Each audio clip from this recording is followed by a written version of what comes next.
The colonization of China was a long campaign that involved the exploitation of the Chinese economy by several Western powers, but primarily England, France, and the United States.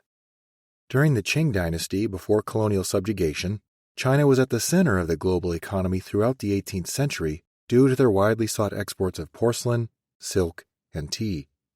However, the Qing Dynasty faced many serious domestic issues, and by the end of the 1700s, China experienced the strains of rapid population growth, food shortages, and a lack of centralized government control, all of which led to rebellions and a weakening of the dynasty's power throughout the country.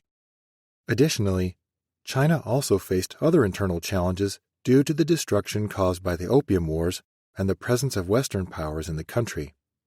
They were forced to open their ports to trade and to permanently give up coastal land to foreign powers, grant legal immunities to non-Chinese traders, and after the Second Opium War, they were required to allow free movement of Christian missionaries throughout the country. Accordingly, by 1860, due to the concessions extracted by the British, French, and the United States, it could be argued that China was little more than an international colony. By the early 1900s, the British Empire, German Empire, Russia, France, United States, Japan, Italy, and Austria-Hungary were all present in China, defending their interests from the rebels of the Boxer Rebellion in Beijing. It was one of the few times in history these countries allied with one another, but only to end resistance to their Western influences in China. The united Western forces assaulting Beijing did not do so to defend its people, but to see which national army would earn the glory of relieving the city. Soldiers from 8 different colonial armies killed the Boxers in Beijing and subsequently looted the entire city, tearing it apart. Even Yuanming Yuan, or the Old Summer Palace, the imperial expanse of palaces and gardens which spanned 3.5 square kilometers, was thoroughly sacked. Its artifacts and riches still lie in 47 different museums around the world, including London's British Museum. After weeks of looting, Beijing lay in ruins.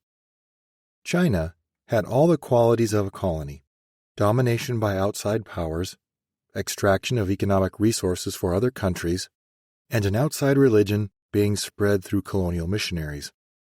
During this time, China transitioned from being the most powerful economy in the world before the Opium Wars to its gross domestic product dropping by half just a decade later.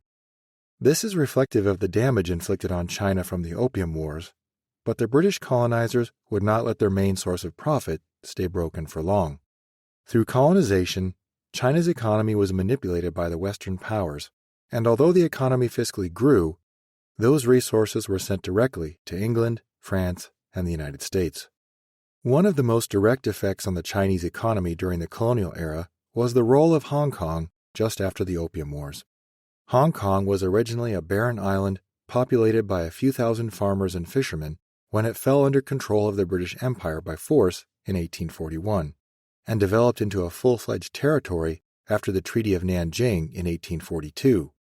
From that point onward, it remained under absolute British control, with a notable British military presence.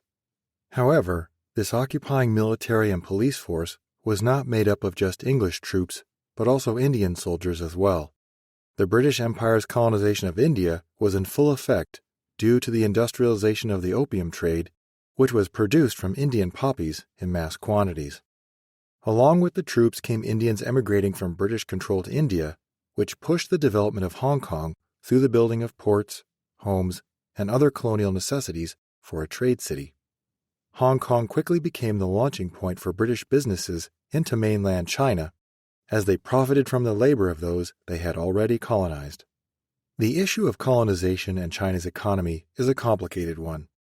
Some believe that colonialism, through the suppression of one culture for monetary gain, developed China's economy.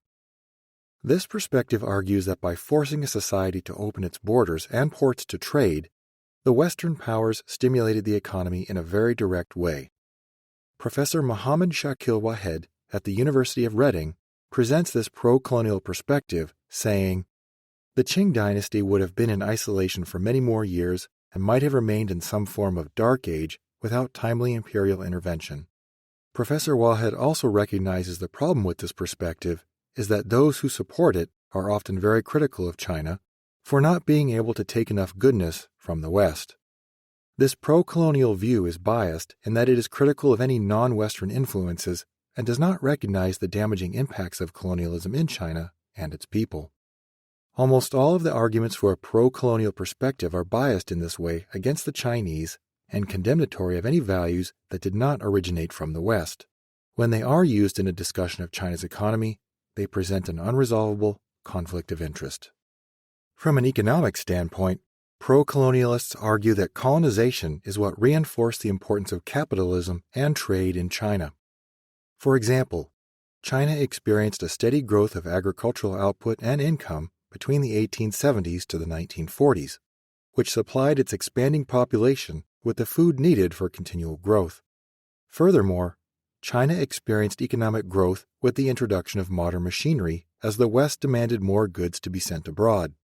This introduction of factories and machinery, however, did not create as much of an immediate effect as it had in Europe. China did not experience an industrial revolution like Europe, since the production output of modern industries did not exceed the output of the traditional handicraft industry. Even during the mid-1930s, the total value output of native handicrafts was more than 3 times that of the modern machinery-based industries. Although pro-colonial supports claim industrialization did develop the Chinese economy, historians state that this did not occur until after the colonial era ended and Western powers were ousted from China. This trend of industrialization did not turn into an industrial revolution like the one that occurred in Europe. Both the Qing state and the Chinese people were very unwelcoming to Western influences, and understandably so, since most of the goods being produced there were either traded or invested abroad in foreign interests rather than in the Chinese economy.